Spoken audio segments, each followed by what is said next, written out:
हिंदवी स्वराज्याचे सरसंस्थापक छत्रपती शिवरायांना मानाचा मुजरा करतो।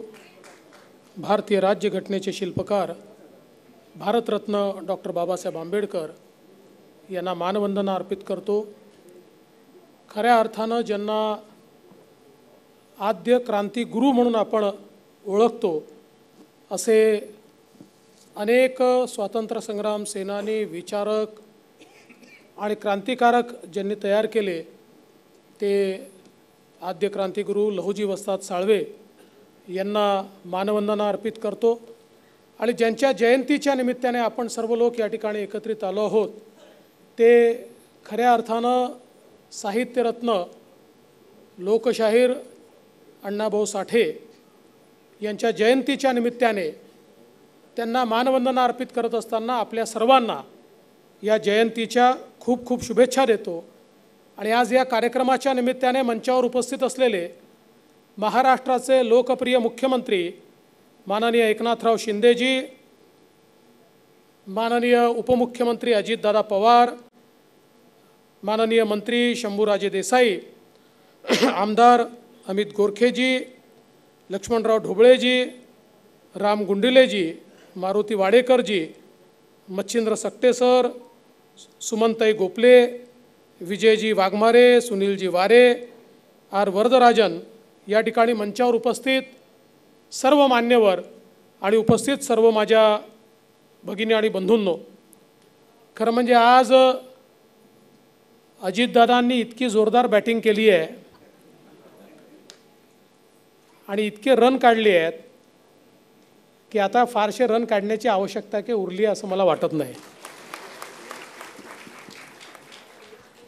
दादा थेट बोलतात आणि सत्य बोलतात, त्यामुळे त्यांनी थेट या ठिकाणी काय घडलं हे आपल्यापर्यंत पोचवलं आहे। पण मला अतिशय आनंद आहे की आजच्या कार्यक्रमामध्ये या ठिकाणी जयंतीच्या निमित्ताने आपण आरटीची सुरुवात करतोय। अण्णाभाऊ साठे संशोधन आणि प्रशिक्षण संस्था आरटी महाराष्ट्रातील मातंग समाजाच्या चळवळीमध्ये एक अत्यंत महत्त्वाचा टप्पा आहे असं मी या ठिकाणी म्हणेन। आणि म्हणून गेले अनेक वर्ष या संदर्भात मंचावरचे, मंचाखालचे किंवा जे उपस्थित नाहीत असे अनेक लोक जे संघर्ष करत होते, चळवळ करत होते, त्या सगळ्यांचं मी मनापासून अभिनंदन करतो। आणि विशेष अभिनंदन आमचे मुख्यमंत्री माननीय एकनाथराव शिंदेजी, अजितदादा, आमचं सरकार, आमचे सगळे सहकारी यांचं करतो की आज हा एक अत्यंत महत्त्वाचा क्षण आपल्याला या ठिकाणी पाहायला मिळतो आहे। खरं म्हणजे आपल्याला याची कल्पना आहे की लोकशाहीर अण्णाभाऊ साठे यांचा रशियामध्ये पुतळा ज्यावेळेस लावण्यात आला आणि त्याच्या उद्घाटनाला मी गेलो होतो त्यावेळी अण्णाभाऊ साठेंबद्दल रशियातल्या लोकांना, तिथल्या साहित्यिकांना, तिथल्या प्राध्यापकांना, तिथल्या अभ्यासकांना जो जिव्हाळा मला पाहायला मिळाला, खरोखर माझं ऊर भरून आलं की सामान्य 4 वर्ग शिकलेला व्यक्ती पण ज्याने आपल्या विचाराने आणि आपल्या कर्तृत्वाने आपलं व्यक्तिमत्व वैश्विक करून दाखवलं आणि थेट रशियामध्ये आजही लोकशाहीर अण्णाभाऊ साठेंची आठवण काढतात।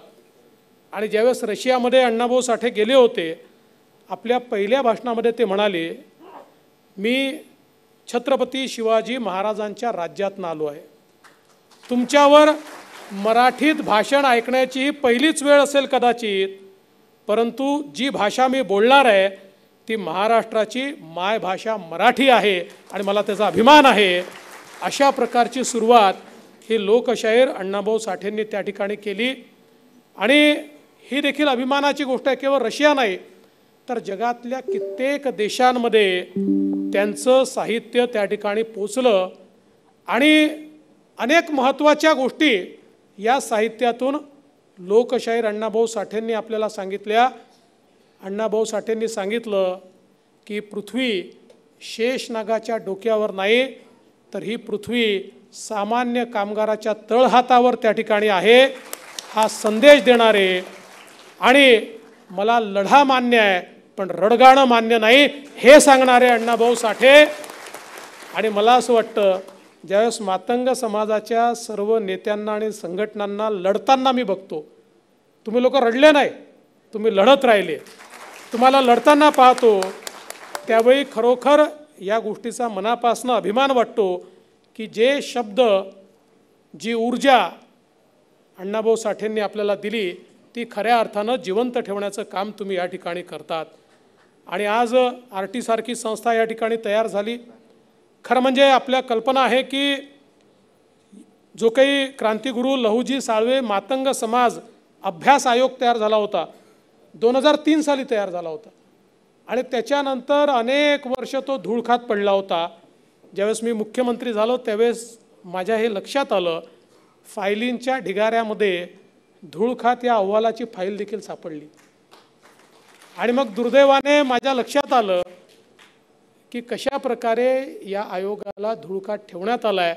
आणि मग आपण तो आयोग बाहेर काढला, त्याच्या शिफारशींच्या अंमलबजावणीच्या संदर्भात बैठका घेतल्या, त्या संदर्भातले अनेक निर्णय आपण त्या ठिकाणी घेतले. दुर्दैवाने आपल्याला कल्पना आहे की मध्ये 2.5 वर्ष जरा आपण बाहेर होतो आणि त्यामुळे घेतलेले निर्णय हे कुठे कुठे अडकले आपल्याला माहिती आहे. पण मला अतिशय आनंद आहे, पुन्हा एकदा शिंदे साहेबांच्या नेतृत्वात सरकार आलं, आम्ही अजितदादा सगळे एकत्रित आलो आणि या सगळ्या निर्णयांची अंमलबजावणी ही त्या ठिकाणी निश्चितपणे सुरू झाली. आणि आज याच निर्णयांपैकी एक निर्णय RTचा जो माननीय मुख्यमंत्र्यांच्या नेतृत्वाखाली हे निश्चितपणे त्याची अंमलबजावणी होते आहे, ही देखील आपल्या सगळ्यांकरता अतिशय आनंदाची गोष्ट आहे. एक या निमित्ताने मला निश्चितपणे सांगितलं पाहिजे की हे सगळं करत असताना आपल्यापैकी अनेकांना माहिती आहे की जी आपली क्रांतिगुरू लहुजी वस्ताद साळवे यांच्या स्मारकाची जागा आहे, ही जागा काही बिल्डरांनी त्या ठिकाणी आपल्या घशात घातली होती. आपण त्यावेळी निर्णय केला, त्या जागेवर अधिग्रहण केलं, त्याच्यावर आपण आरक्षण टाकलं आणि सांगितलं ही जागा केवळ आद्य क्रांतिगुरू लहुजी वस्ताद साळवे यांच्यालाच देता येईल. आणि मला अतिशय आनंद आहे की माननीय मुख्यमंत्री आणि माननीय अजितदादा आणि आम्ही सगळ्यांनी मिळून त्या ठिकाणी स्मारकाच्या निर्मितीचं भूमिपूजन केलं आणि अनेक गोष्टी त्या ठिकाणी होणार आहेत. त्या ठिकाणी आता आपण हॉस्टेल देखील तयार करतोय. मला असं वाटतं ते जे हॉस्टेल आहे ते हॉस्टेल आपण जर RTच्या करता त्या ठिकाणी वापरलं तर निश्चितपणे शेवटी आपल्याला जोडणारे आणि प्रेरणा देणारे लहुजी वस्ताद साळवे आणि साहित्यरत्न लोकशाहीर अण्णाभाऊ साठे यांची शक्ती ही आमच्या विद्यार्थ्यांकरता आपण एकत्रित केली तर निश्चितपणे मला असं वाटतं की एक वेगळं माध्यमातनं आपल्याला तयार करता येईल. आणि ही गोष्ट देखील आपण सगळ्यांनी लक्षात घेतली पाहिजे की RTच्या माध्यमातनं आपल्या सगळ्यांची मानसिकता काय आहे. खरं म्हणजे या समाजामध्ये प्रचंड ऊर्जा आहे. आज ज्यावेळेस समाजातल्या अनेक तरुणांना आपण भेटतो, अनेक नेत्यांना भेटतो, त्यांचे विचार प्रेरक आहेत. अतिशय मला असं वाटतं की जाज्वल्य अशा प्रकारचे विचार, चांगलं साहित्य हे मला समाजातल्या अनेक लोकांकडनं त्या ठिकाणी पाहायला मिळतं. पण दुर्दैवाने योग्य वेळी जी संधी मिळाली पाहिजे ती संधी न मिळाल्यामुळे तुलनेनं हा समाज मागे राहिला. पण आज मला विश्वास आहे तयार केलं तर यावर्षी 20 मुलं UPSCमध्ये त्या ठिकाणी आले. मला तो दिवस दूर दिसत नाही की RTच्या माध्यमातनं आमच्या मातंग समाजाचे 10 IAS अधिकारी, IPS अधिकारी आम्हाला पाहायला मिळतील. त्याकरता खरं म्हणजे आपण RT सारखी संस्था या ठिकाणी तयार केली आहे की ज्याच्या माध्यमातनं मोठ्या प्रमाणात आपल्याला शिक्षण प्रशिक्षण हे द्यायचं आहे. आपल्याला कल्पना आहे की मातंग समाज, मांग, आपल्या जे उपजाती आहे मांग गारोडी, मांग गरुडी, मादगी, दखनी मांग, मिनी मादगी, त्याच्यानंतर मदारी, गारुडी, राधे मांग, मांगारोडी, मांगारुडी, मादगी, मादिगा अशा अनेक वेगवेगळ्या नावाने पण आपल्या समाजाचे जे वेगवेगळे घटक आहेत या सगळ्या घटकांना एकत्रित आणून त्यांच्या विकासाकरता ही RT सारखी संस्था आपण तयार केलेली आहे आणि या संस्थेच्या माध्यमातून मोठ्या प्रमाणात या ठिकाणी कौशल्य विकास असेल, रोजगार असेल, स्वयंरोजगार असेल, स्टार्टअप असेल, रोजगार निर्मिती असेल, या ठिकाणी विशेषतः शिक्षणाच्या क्षेत्रामध्ये उच्च शिक्षण असेल, याकरता वेगवेगळ्या फॅसिलिटीज आपण या माध्यमातून उपलब्ध करून देणार आहोत आणि मला विश्वास आहे की येत्या काळामध्ये एक मोठं दालन आमच्या विद्यार्थ्यांकरता या ठिकाणी निर्माण होणार आहे आणि मी आपल्याला एका गोष्टीचं या ठिकाणी निश्चितपणे एक गोष्ट सांगू इच्छितो, याचा जेवढा विस्तार वाढेल, जेवढा माननीय अजितदादा आणि मी आपल्याला शब्द देतो, तो विस्तार वाढवण्याकरता जेवढा निधी लागेल एक पैसा देखील आम्ही कमी पडू देणार नाही. आमची इच्छाच आहे. आपण खूप गोष्टींवर पैसा खर्च करतो, रस्त्यांवर करतो, अजून गोष्टींवर करतो, तो देखील महत्त्वाचा आहे, पण सगळ्यात महत्त्वाचं काय असेल तर मानव संसाधनाची निर्मिती. आमचे जे तरुण आहेत, तरुणी आहेत, या मानव संसाधनामध्ये परिवर्तित करणं. ज्यांच्याजवळ मानव संसाधन असतं त्या समाजाला कधी मागे वळून पाहावं लागत नाही. मानव संसाधन असलेला समाज हा कधी गरीब राहत नाही. मानव संसाधन असलेला देश हा कधीही त्या ठिकाणी विकासापासून वंचित राहत नाही आणि म्हणून आमच्या मातंग समाजाच्या तरुणांना, तरुणींना मानव संसाधनामध्ये रूपांतरित करणं आणि त्यांच्या माध्यमातून केवळ समाज नाही तर आपल्या देशाला देखील पुढे नेणं, याकरता या RTची निर्मिती ही या ठिकाणी आपण केलेली आहे. आणि म्हणून आज या निमित्ताने खरं म्हणजे अनेक गोष्टी सांगता येतील, पण माननीय मुख्यमंत्र्यांचे भाषण हे देखील या ठिकाणी राहिलेलं आहे. मी आपल्याला एवढीच विनंती करतो, खरं म्हणजे मातंग समाज हा नेहमीच आमच्या पाठीशी राहिला आहे. मातंग समाजाचं प्रेम हे आमच्या युतीच्या, महायुतीच्या पाठीशी हे नेहमीच राहिलेलं आहे. तुमचे आशीर्वाद नेहमीच पाठीशी राहिले आहेत.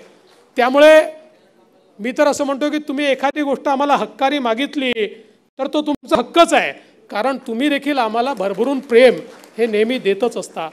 पण जसं दादांनी सांगितलं, अलीकडच्या काळामध्ये खोटं बोल पण रेटून बोल अशा प्रकारचे अनेक नरेटिव्ह तयार करण्याचा प्रयत्न हा सातत्याने त्या ठिकाणी चालत असतो.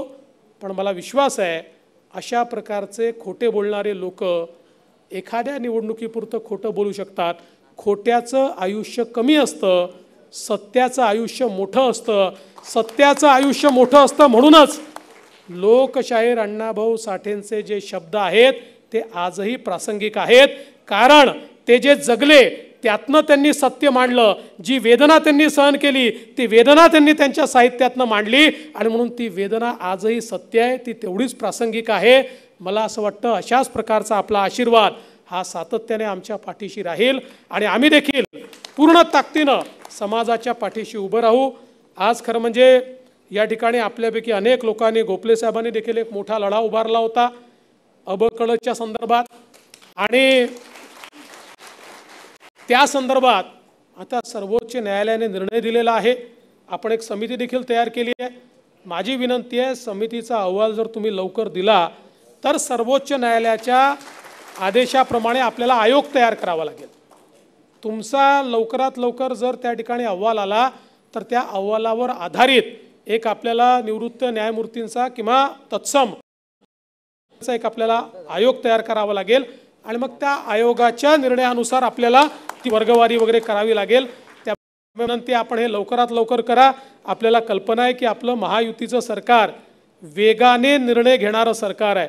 तुम्ही जेवढ्या वेगानं निर्णय कराल तेवढ्याच वेगानं या ठिकाणी आमचे देखील निर्णय होतील, हा विश्वास मी आपल्या सर्वांना देतो. आणि पुन्हा एकदा या ठिकाणी लोकशाहीर अण्णाभाऊ साठे यांना विनम्र अभिवादन करून या ठिकाणी थांबतो. धन्यवाद. जय महाराष्ट्र, जय लहूजी.